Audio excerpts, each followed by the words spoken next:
Finally জীবনের অনেক বড় একটা স্বপ্ন পূরণ হলো। ছোটবেলা থেকে অনেক ইচ্ছা ছিল যে আমরাও কখনো এরকম কিছু করব, আর সেই স্বপ্নটা পূরণ করতে পেরে নিজেকে অনেক অনেক হ্যাপি লাগছিল। আর হ্যাঁ, যারা আমার চ্যানেলটা এখনো সাবস্ক্রাইব করোনি তাড়াতাড়ি সাবস্ক্রাইব করে দাও। প্লে বাটনটা নিতে হবে তো প্লিজ তাড়াতাড়ি 100K কমপ্লিট করে দাও গাইজ।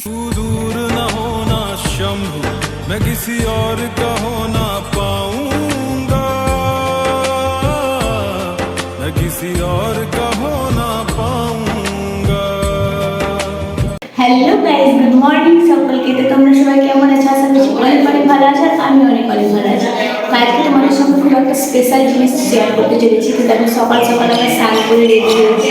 হে এভরিওয়ান, আজকের দিনটা আমাদের সকলের কাছে অনেক স্পেশাল, কারণ আজকে আমাদের গ্রামে বাবা মহাদেবের পুজো, আর প্রতি বছর এই পুজো ধুমধাম করে উদযাপন করা হয়। তো চলো আজকের এই সুন্দর দিনটাই তোমাদের সাথে শেয়ার করতে চলেছি। তো ভিডিওটা স্কিপ না করে পুরোটা দেখো, আর হ্যাঁ জলদি কমেন্ট সেকশনে গিয়ে হর হর মহাদেব লিখে দাও। প্রথমেই বলি, বৈশাখ মাসের 30 তারিখ আমাদের গ্রামে এই পুজো হয়, আর গ্রামের প্রায় সকল ছেলে মেয়েরাই গঙ্গা থেকে পায়ে হেঁটে জল নিয়ে এসে বাবা ভোলেনাথের মাথায় ঢালে। তো আমার মায়ের অনেক দিনের ইচ্ছা, আমরা যদি কখনো সেলফ ডিপেন্ডেন্ট হতে পারি বা ইনকাম করতে পারি, তাহলে আমরা বাবা মহাদেবের জন্য এবং তার ভক্তদের জন্য কিছু করব। তো ফাইনালি আজকে সেই দিনটা, তাই সকাল সকাল স্নান করে রেডি হয়ে চলে আসলাম মন্দিরে, কারণ ভক্তরা যখন মন্দিরে এসে পৌঁছাবে তখন তাদেরকে ফল জল খাওয়ানোর ব্যবস্থা করেছিলাম। তো এসেই দেখি মা, দাদারা আর একটা জেঠিমা ফলগুলো বিনিয়ে রেডি করে নিয়েছিল। তো আমাদেরকে সেগুলো দেওয়ার দায়িত্ব দিল। তারপর অনেকক্ষণ অপেক্ষা করার পর ভোলে বাবার ভক্তরা আমাদের গ্রামে পদার্পণ করলো। আর যখন সবাই মিলে একসাথে আসছিল দেখে মনে এতটা শান্তি লাগছিল, যেন আমারও না অনেক ইচ্ছা ছিল এবার যাওয়ার।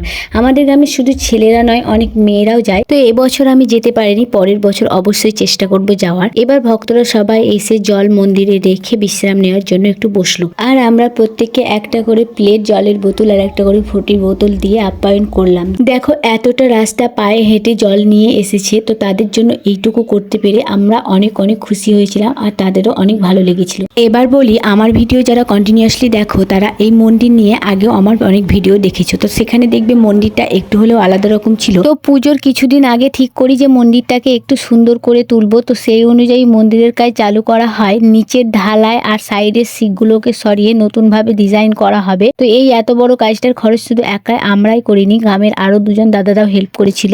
আর এই কথাগুলো শুনে তোমাদের কার কি মনে হচ্ছে জানি না, তবে এগুলো বলার একটাই কারণ যে আমরা ছোটবেলা থেকে খুব কষ্ট করে এই গ্রামে বড় হয়েছি, আর এই গ্রামের মন্দিরের জন্য যে কিছু করতে পারছি এটাই আমাদের কাছে অনেক। তুমি গেলছিলা জল আনতে? হ্যাঁ, তুমি জল আনতে গেছিলে?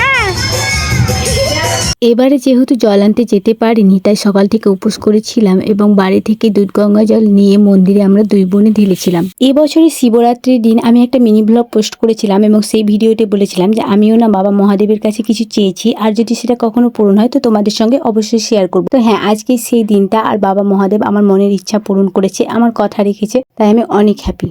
আর যেহেতু সন্ধেবেলা থেকে পুজো স্টার্ট হয়ে যাবে, তাই বিকেলবেলা এসেছিল ফুল ডেকোরেশন করতে, আর এত সুন্দরভাবে ফুল দিয়ে মন্দিরটাকে সাজানো হয়েছিল যে মন্দিরটার সৌন্দর্যই পাল্টে গেছিল। মানে আমরা যেভাবে বলেছিলাম, বাবা যেভাবে চেয়েছিলাম সেভাবেই তারা সাজিয়ে দিয়েছিল।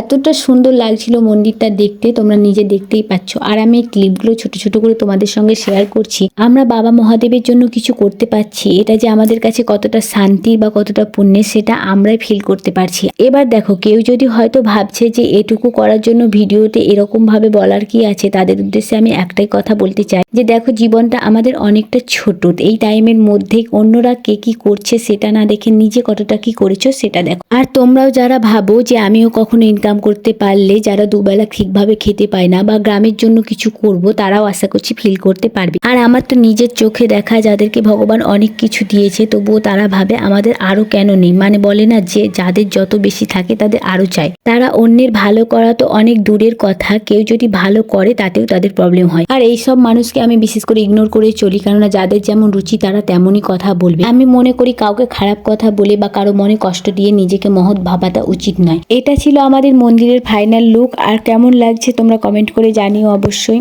আমাদের গ্রামের সব মানুষই অনেক খুশি হয়েছিল মন্দিরটাকে এতটা সুন্দর করে সাজানোর জন্য, আর সবাই অনেক ভালো ভালো কথাও বলছিল, যেগুলো আমাদের কাছে আশীর্বাদ আর হ্যাপিনেস। এইদিকে পুজো স্টার্ট হয়ে গেছে, সবাই জল জল ঢালার জন্য এক এক করে লাইন দিয়েছে। আর দেখো কত ভিড়। এরপর সব ভক্তদের বাবার মাথায় এক এক করে জল ঢালা কমপ্লিট হয়ে গেল। এবার স্টার্ট হবে যজ্ঞি, কারণ যজ্ঞের পরেই পুষ্পাঞ্জলি হবে, তারপর সবাই খেতে পাবে। এরপর দেখো প্রতিবারের মতো পশু বলিদান দেওয়া হবে, তাই এখানে ভিড় দেখে গেছে, কিন্তু আমি এই ক্লিপ তুলতে পারিনি। আর এইদিকে দেখো ফুচকার লাইনে কত ভিড়। মেয়েদের ফেভারিট জিনিস হলো ফুচকা, আর আমাদের গ্রামে সেরকম কিছু পাওয়া যায় না। ফুচকা আইসক্রিম তো কমন, মানে সব গ্রামেই থাকে। তো এবারে আমি ফুচকাটাও ফ্রি করে দিয়েছিলাম, যে সবাই যেন খেতে পারে। আর ফুচকাটা নিরামিষ ছিল, মানে উপোস থেকে শুরু করে যারা উপোস ছিল না সবাই খেয়েছিল। যারা উপোস ছিল তারা পুষ্পাঞ্জলি দেওয়ার পর খেয়েছিল।